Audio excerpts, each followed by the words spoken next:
All right, so 'tis the season for lots and lots of AP English Lit exam practice. So this is another, I'm rather than writing a model essay for this one, I'm just going to talk through some of the things that I would think about and maybe some of the evidence that I might use to prove some of the things that I'm thinking. So this is the 2013 Q2, the prose passage from D.H. Lawrence's 1915 novel, The Rainbow. So before anything else, listening to me talk about this is completely pointless if you haven't read the passage yourself and come up with your own ideas. So I'm going to say definitely hit pause for a second and get yourself a copy of this fine excerpt from this fine novel and read it. I'd say probably take, a minute, make sure you understand the prompt, and then take another, I don't know, 7, 8, depending on whatever your annotation process is, to read the passage and form some opinions about it and think about how you might answer this prompt. And then once you've done that, come back and I'll tell you my interpretation of the prompt and kind of walk through some of the things that I would think about, arguments that I'd think about exploring for this passage. So hit pause, go read the passage, and then come back. Okay, so that was me hitting pause. I just went into sleep mode for a second. Or forever, I don't know. Okay, so first thing with this prompt, following passage is from D.H. Lawrence's 1915 novel, The Rainbow. Ooh, rainbows are symbolic. I wonder if I could maybe do something with that. Which focuses on the lives of the Brangwens, a farming family who lived in rural England during the late 19th century. Read the passage carefully, then write an essay in which you analyze how Lawrence employs literary devices to characterize the woman and capture her situation. So this is asking me to do a couple of things, and it's kind of giving me a little bit of guidance. It's already given me this rainbow. I kind of have an idea, obviously I have to see the passage matches, but, I have ideas about rainbows. And, having read this passage, sure enough, when I think of the symbolism of rainbows and, hope and variety, a range of possibility, it goes along really nicely with this passage. And then the other thing that I get just from the prompt is that we've got a farming family, the Brangwens, generations of them. And there is a woman, she doesn't have a name, but she is a woman, and I need to think about her situation. So obviously I'm thinking already before I even look at the passage, not only am I need to figure out what her moment is, what situation is she in, but she's a woman, and you're telling me that for some reason, and she's a woman in a situation. So obviously I'm thinking about maybe going some gender route in my analysis of this passage. Okay, so basically what happens in this passage is there's this woman that's married into this family. It's generations of farmers, of Brangwen men who are, salt of the earth, very connected, very viscerally involved in being farmers, and they feel full and satisfied. She's married into this family, which means, of course, that this is not her family farm, but that's, maybe a way that I might think about taking my analysis. And she longs for more.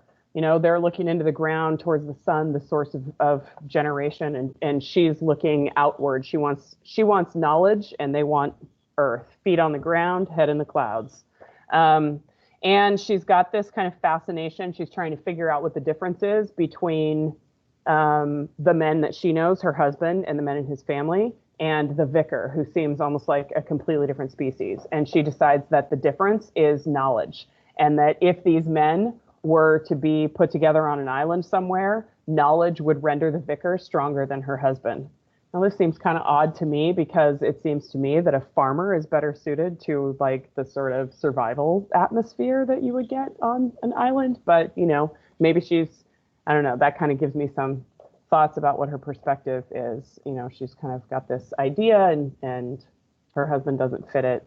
And she's sort of romanticizing one side and, but anyway, that's me going into analysis. So this passage for me suggested that I wanted to organize by things that juxtapose. First, I just thought men and women, because my initial thought was I want to look at this from a gender standpoint, and the men are doing what they want to do. It's the same thing that they've done for generations. And she's over here, she's married into this family, and she wants more. She keeps looking out on the horizon, and she doesn't see any way to get there. And so, I could look at that from the standpoint of, the time period and how much agency women had and how much access to changing their circumstances was possible during the time period. That's one route I could go. I also thought just more in general of, because one of the ways that you can get to nuanced analysis and sophistication in AP Lit is thinking about how multiple literary techniques contribute to the argument. So on the one hand, I could talk about this in the larger context part of the sophistication area, where I'm talking about class issues and I'm talking about gender issues and just contrasting men and women. So I did it that way. On the male side, I have things like they're earthy and visceral. There are generations of them and they feel satisfied and fed. Whereas on the female side, she feels thwarted. She's in the house, she's enclosed versus the men being outside and free. She's facing another direction from her husband. So they have different wants and they have different needs. And then also just the thought that since this is his family farm, she's married into his family, which means that she's sort of the other in this situation. She's been brought into this environment and it's not really, it's his family. Who knows what her background's like? She may come from a farm family too, but this is his family and he is staying on his land and he's very firmly anchored in it. And so that was one way I could organize just by gender. And then I thought of juxtapositions in general if I wanted to talk about multiple devices or multiple literary techniques that I could use. And obviously, I've got specific evidence in the passage that I would use, but just some thoughts that I had about contrasting ideas here. On the one side, we've got men and women.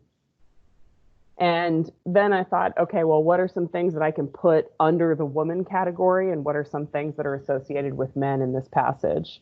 So I just sort of extended my T chart that I would use for planning this. And I think this is, if I was actually going to write the essay, this right here is the way that I would go. No, wait, I can't tell what side I'm on. It's this right here. That's the way that I would go. Where I would have one paragraph that talks about the men and their all the things that are associated with them in the passage. And then my second paragraph would talk about the women. And then I would bring it together with a conclusion that puts those issues in the context, in the historical context, and talks about the idea of education and knowledge as a means of empowerment. But these are the contrasts that I noticed. In the woman category, I see the city. She's versus the men are more interested in the farm and the earth. On the woman's side, it's mind. On the man's side, it's body. The woman is literally in the house a lot of the time. She's standing at her window, she's looking at the porch or whatever. She's standing facing a different direction. So she's got walls around her, whereas the men are outside. The word desire is repeated. So this woman has this unfulfilled, she's got these unfulfilled wants. Whereas on the men's side, it says that their senses are full fed, they're completely satisfied. The men want the familiar, whereas the woman is seeking the new. And then the contrast between the vicar and the Brangwen men themselves.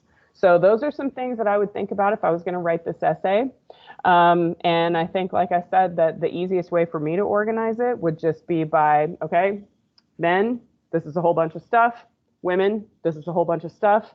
And I could just refer to my annotations and my T-chart to guide me through my writing. So hopefully that was helpful. And, if it wasn't, I hope you find something that is. And good luck. This exam's coming up. Good luck.